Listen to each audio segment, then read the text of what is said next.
बच्चों नमस्कार। मैं दिनेश राय अपने YouTube चैनल राय सर क्लासेस में एक बार पुनः आप सभी का हार्दिक स्वागत करता हूं, अभिनंदन करता हूं। प्यारे बच्चों, आज हम स्टडी करने वाले हैं विद्युत धारिता। विद्युत धारिता क्या होती है? What is electrical capacity. हम जानते हैं कि किसी चालक के विभव में वृद्धि उसको दिए गए आवेश की मात्रा के अनुक्रमानुपाती होती है। जैसे जैसे आवेश के मान में वृद्धि करते हैं तो चालक के विभव में भी वृद्धि होती जाती है। अब इस अनुक्रमानुपाती को हटाएंगे तो बेटा नियतांक आएगा और इस नियतांक को ही कहते हैं विद्युत धारिता। यहाँ C क्या है? C एक नियतांक है जिसे चालक की धारिता कहते हैं। इसकी परिभाषा को स्पष्ट करने के लिए हम क्या करते हैं, यदि V का मान सपोज करो 1 है, एक इकाई 1 वोल्ट है, तो क्या होगा? तो Q बराबर हो जाएगा C हो जाएगा, अर्थात किसी चालक की धारिता आंकिक रूप से आवेश की उस मात्रा के बराबर है। आप देख सकते हैं बराबर का चिन्ह है। किसी चालक की धारिता आंकिक रूप से आवेश की उस मात्रा के बराबर होती है जो उस चालक के विभव में इकाई वृद्धि कर दे, 1 वोल्ट की वृद्धि कर दे। उस मान को कहते हैं उस चालक की विद्युत धारिता। अब इसका मात्रक हमें ज्ञात करना है तो कैसे ज्ञात करेंगे? C के बराबर आएगा Q बटे V, अर्थात C का मात्रक आएगा तो आवेश का मात्रक होता है बटे कूलम और विभव का मात्रक होता है वोल्ट, अर्थात दोनों को मिला के बनता है कूलम प्रति वोल्ट और इसी को कहते हैं बेटा फैराड। फैराड एक बड़ा मात्रक है। SI पद्धति में, CGS पद्धति में स्थिर फैराड होता है। इसके और छोटे मात्रक होते हैं, माइक्रो फैराड होता है, माइक्रो फैराड होता है, जिसे हम पिको फैराड भी कहते हैं। अब बेटे हम बात करेंगे विद्युत धारिता से संबंधित अगले प्रश्न की। गोलीय चालक की विद्युत धारिता। प्रश्न क्या है बेटे? गोलीय चालक की विद्युत धारिता का व्यंजक स्थापित करो।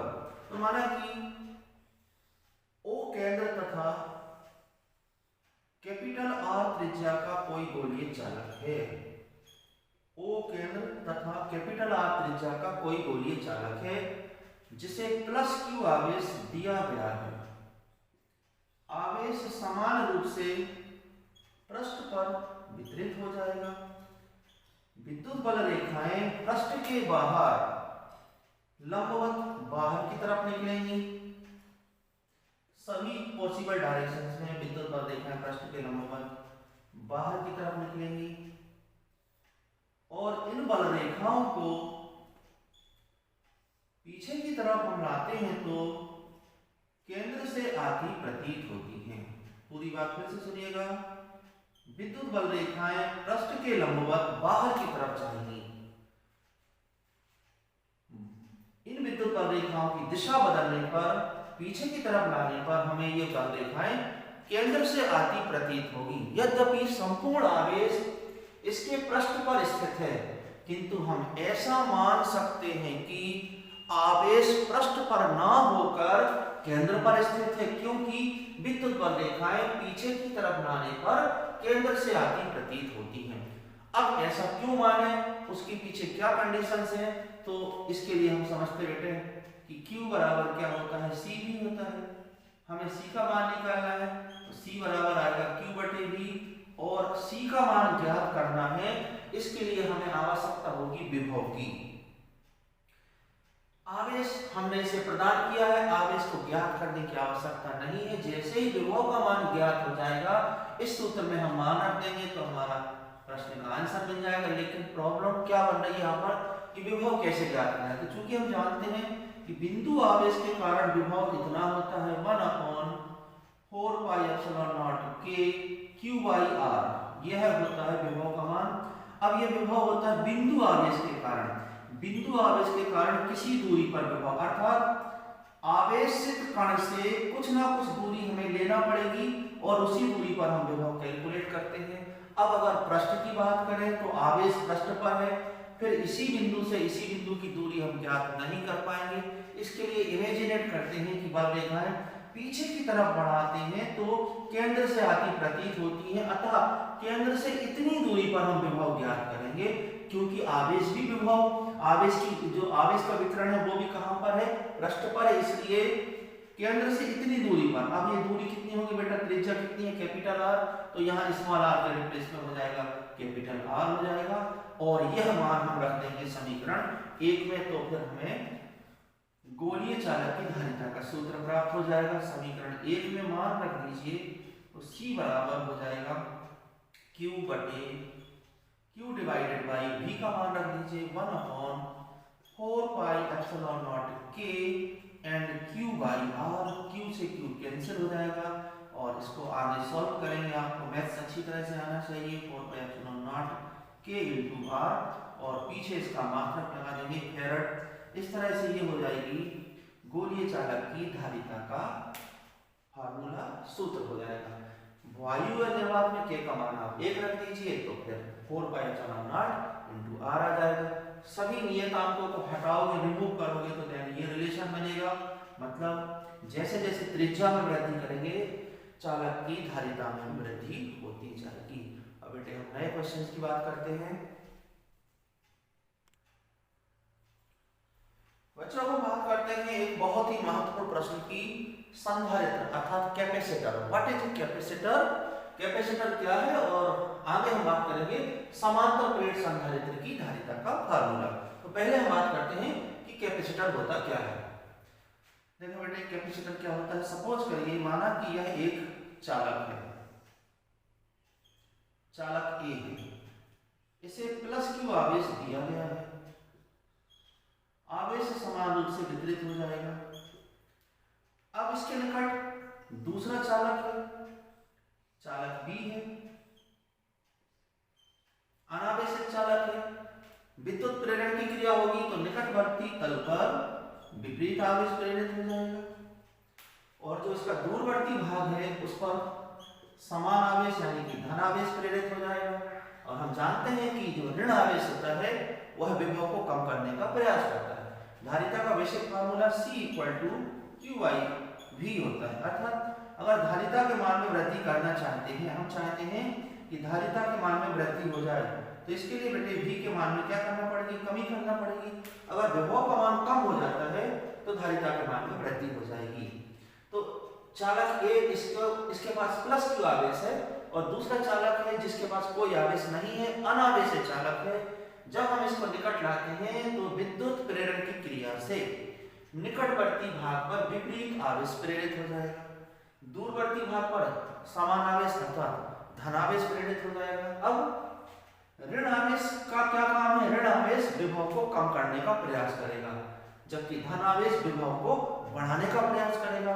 चूंकि दोनों में निकट कौन है, दोनों में ज्यादा प्रभाव किसका होगा, जो निकट है, अर्थात विपरीत ऋण आवेश चालक A के विभव को कम करने का प्रयास करेगा और धन आवेश बढ़ाने का प्रयास करेगा। ओवरऑल दोनों का जो रिजल्ट बनेगा उसके फलस्वरूप क्या होगा बेटे, चालक A का विभव कम हो जाएगा, और चालक का विभव जब कम होगा तो धारिता में वृद्धि हो जाएगी।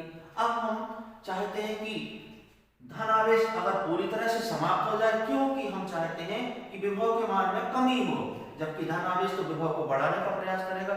यदि हम इसका कनेक्शन पृथ्वी से करते हैं, अर्थेट कर देते हैं, यदि हम इसको अर्थेट कर देते हैं तो क्या होगा, क्योंकि दो आवेश है हमारे पास, ऋण आवेश और धन आवेश। ऋण आवेश बाउंडेड है, बद्ध है, सुनिएगा ध्यान से, ऋण आवेश धन आवेश से बंधा हुआ है, bounded, negative charge bounded by positive charge, लेकिन जो धन आवेश है बेटा वो स्वतंत्र है। तो जैसे ही हम इसका पृथ्वी से कनेक्शन करेंगे तो पृथ्वी से विपरीत ऋण आवेश बाहर निकल के आएंगे, पृथ्वी से उतना ही ऋण आवेश बाहर निकल के आएगा और इस धन आवेश को समाप्त कर देगा। एक बार और सुनिएगा, पृथ्वी से जैसे ही हम इसका कनेक्शन करेंगे तो विपरीत आवेश अर्थात ऋण आवेश पृथ्वी से निकल कर आएगा और इस धन आवेश को समाप्त कर देगा। सरल शब्दों में सुनिए, सरल शब्दों में ऐसा कह देते हैं कि प्रेरित धन आवेश पृथ्वी में चला गया। दोनों तरह से समझ में आ गया। सरल शब्दों में क्या कहेंगे कि जो धनावेश है, स्वतंत्र धनावेश है, वो पृथ्वी में चला गया। अब जब इसको हम पृथ्वी से कनेक्ट करेंगे तो धनावेश समाप्त हो जाएगा।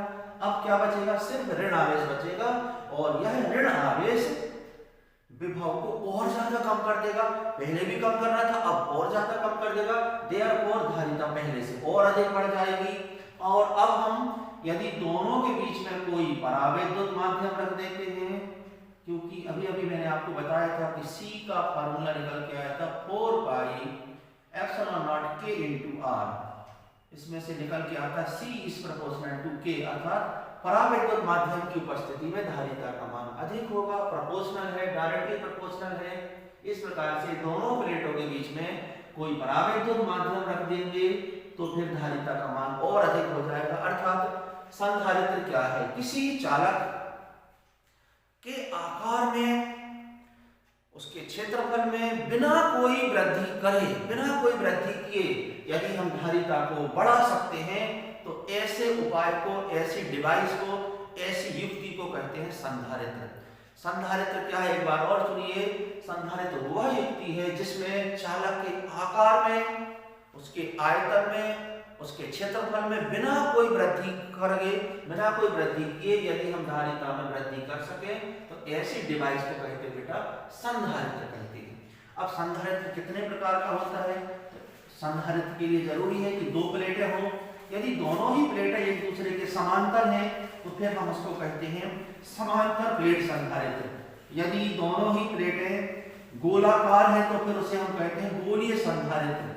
और यदि दोनों ही प्लेटें बेलन के आकार की हैं उसे कहते हैं बेलनाकार संधारित्र। हमारे सिलेबस में समांतर प्लेट संधारित्र है, तो अभी मैं आपको समांतर प्लेट संधारित्र की धारिता का डेरिवेशन डेराइव करके बताने वाला हूं। और इसके भी बेटे दो भाग हैं, तो पहले अपन पढ़ते हैं समांतर प्लेट संधारित्र की धारिता का व्यंजक। इसमें भी दो प्लेटें आपको लेना है, दोनों ही एक दूसरे के समांतर होंगी, इसलिए इसका नाम हो जाएगा समांतर प्लेट संधारित्र। दो प्लेटें हैं जिनके बीच की दूरी है बेटे d। अब प्लेट A को प्लस Q आवेश प्रदान किया गया है, आवेश समान रूप से वितरित हो जाएगा। प्रेरण की क्रिया से निकटवर्ती भाग पर विपरीत आवेश आएगा। और मैं आपको डिटेल में बता चुका हूं कि जब हम इसको पृथ्वी से अर्थट करते हैं तो जो प्रेरित धन आवेश है वह पृथ्वी में चला जाता है, वास्तव में उतना ही ऋण आवेश पृथ्वी से निकल के आएगा और प्रेरित धन आवेश को समाप्त कर देगा। विद्युत बल रेखाओं की दिशा, विद्युत बल रेखाएं धन आवेश से शुरू होगी और ऋण आवेश पर समाप्त हो जाएंगी। दोनों ही प्लेटों का क्षेत्रफल एक समान है, कैपिटल A। इस तरह से ये डायग्राम आपको समझ में आ गया होगा। अब हम जानते हैं कि धारिता को ज्ञात करना है तो हमें किसको ज्ञात करना पड़ेगा? इस बेसिक फार्मूले को देखें। धारिता को ज्ञात करना है तो हम V को ज्ञात करते हैं और हम इससे चूंकि दो प्लेटें हैं तो हम इसको कैसे भी लिख सकते हैं VA माइनस VB, अर्थात दोनों प्लेटों के बीच का विभवांतर। विभवांतर को हम सॉल्व करेंगे, दोनों के बीच में कितना विभवांतर होगा। उसके पहले हमें एक प्रश्न का आंसर और ज्ञात होना चाहिए। कुछ दिन पूर्व आपको गॉस प्रमेय के अनुप्रयोग में एक प्रश्न समझाया गया था कि समतल चादर, दो समतल चादर हैं, उनके बीच में विद्युत क्षेत्र की तीव्रता कितनी होती है। तो आप लोग पिछला वीडियो देख सकते हैं, इसका आंसर आया था sigma upon epsilon naught E equal to sigma by epsilon naught. और अगर परावैद्युत माध्यम में बेटे तो यहाँ के हो जाएगा। ओके, तो क्या है यह? दो प्लेटों के बीच में, दो आवेशित प्लेटों के बीच में विद्युत क्षेत्र की तीव्रता, इसकी वैल्यू हमें यहाँ याद होना बहुत जरूरी है, इसके बिना आंसर नहीं आएगा। तो यहीं से मैं शुरू करता हूँ।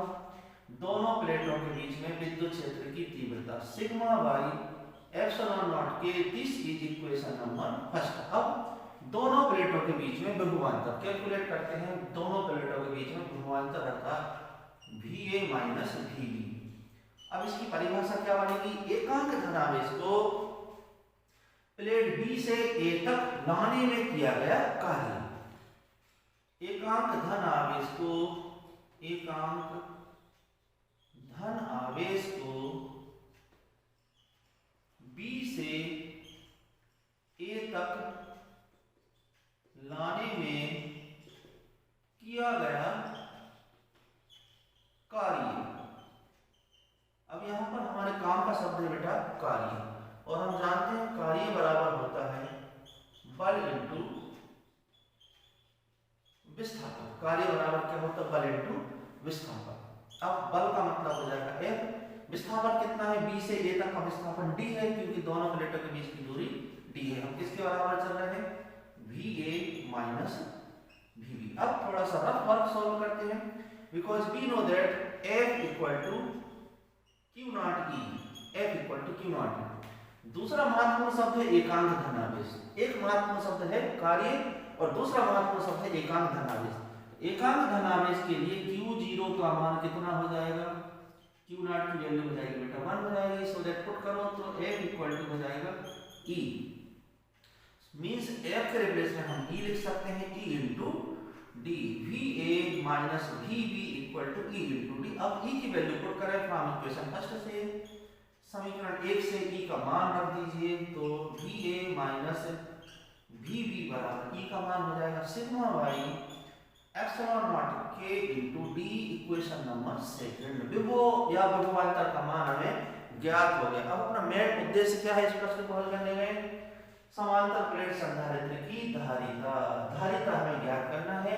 और धारिता का सूत्र क्या होता है, धारिता समांतर प्लेट संधारित्र की धारिता C बराबर Q बटे VA माइनस VB। अब आप इसमें समीकरण 2 से मान रख देंगे, समीकरण 2 से मान रखने पर C बराबर Q divided by VA minus VB का मान रखो बेटा sigma upon epsilon naught K into D। अब कुछ दिन पहले हमने फार्मूला और पढ़ चुके हैं, Q equal to sigma into A। ऐसा भी आपको याद होगा, सिग्मा क्या होता है, प्रति एकांक क्षेत्रफल पर आवेश की मात्रा होती है। तो Q के रिप्लेस में अगर हम इसको रख देंगे तो क्या फायदा होगा, सिग्मा से सिग्मा कैंसिल हो जाएगा एंड और ये एप्सिलॉन नॉट के ऊपर चला जाएगा, एप्सिलॉन नॉट के Q की वैल्यू पुट करो sigma into A divided by sigma into D। Sigma sigma cancel हो जाएगा एंड बचेगा क्या होगा हमारे पास, क्या बचेगा, C equal to epsilon naught के A अपॉन D और पीछे इसकी यूनिट का यूज करेंगे फैराड। इस तरह से यह एक महत्वपूर्ण प्रश्न हमने सॉल्व किया, समांतर प्लेट संधारित्र की धारिता। अब आप इसमें K का मान 1 रख सकते हैं, तो वायु और निर्वात में K का मान 1 हो जाएगा एंड आप इसका एनालिसिस भी कर सकते हैं, C is proportional to K, C is proportional to A and C is proportional to 1 upon D। क्या हुआ इनका मतलब, कि दोनों प्लेटों के बीच में पराविद्युत माध्यम रखेंगे तो धारिता अधिक होगी, प्लेटों का क्षेत्रफल अधिक होगा तो भी धारिता अधिक होगी, और इनके बीच की दूरी जितनी कम होगी, जितनी कम दूरी होगी, D का मान जितना कम होगा धारिता उतनी ही अधिक होगी। तो ये बेटा एक बहुत महत्वपूर्ण क्वेश्चन है। अब इसी प्रश्न का दूसरा भाग हम सॉल्व करेंगे, दोनों प्लेटों के बीच में आंशिक रूप से पराविद्युत माध्यम उपस्थित है। आंशिक रूप से अभी पूरी तरह से या तो इनके बीच में पूरी तरह से पराविद्युत माध्यम है अथवा दोनों के बीच में वायु है। अगर वायु है तो आप K का मान 1 रखेंगे और अगर पराविद्युत माध्यम है तो K का मान जो भी उस माध्यम के लिए आएगा वो रखना पड़ेगा। लेकिन सपोज करो दोनों के बीच में एक और प्लेट उपस्थित है, जैसे कि आप देख सकते हैं कि यहाँ मैंने एक पेन रख दिया था, कोई भी वस्तु रख दी और उसकी मोटाई सपोज करो T है, T मोटाई की कोई वस्तु है, तो पराविद्युत माध्यम आंशिक रूप से रहेगा। ओवरऑल दोनों के बीच की दूरी D है, फिर हम यहाँ एक प्लेट रखेंगे जिसकी मोटाई T है, तो फिर अब शेष जो स्थान बचेगा उसको कैलकुलेट करके और हम फार्मूले को डायरेक्ट करते हैं नेक्स्ट क्वेश्चन में। अब बच्चों हम बात करते हैं आंशिक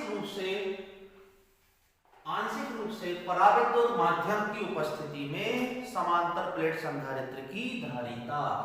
आंशिक रूप से और करने की बात है, आंशिक रूप का मतलब क्या होता है, ये दोनों प्लेटें हैं एक दूसरे के समांतर हैं और इनके बीच में पिछले क्वेश्चन में हमने बात की या तो पूरी तरह से वायु है या फिर पूरी तरह से पराविद्युत माध्यम। लेकिन अब क्या हुआ कि हमने एक प्लेट रख दी जिसकी मोटाई कितनी है, माना कि T है, तो T मोटाई की एक प्लेट होने से एक हिस्सा पराविद्युत माध्यम का है और शेष हिस्सा वायु का है।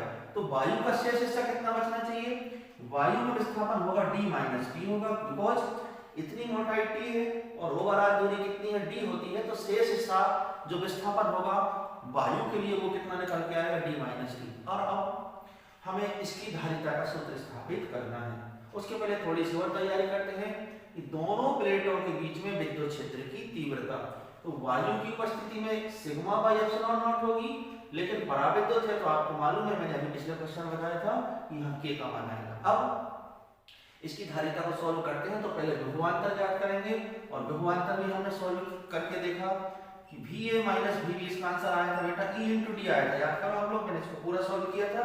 लेकिन चूंकि यहाँ E के एक नहीं दो भाग हैं, एक भाग है वायु में और एक भाग है पराविद्युत माध्यम में। इस फार्मूले में भी हम सुधार करेंगे, इसलिए मैंने बेटा यहाँ से लिखा है, तो सुधार करते हैं तो होगा VA माइनस VB बराबर E के स्थान पर आप प्रयोग करेंगे E1 का। What is E1?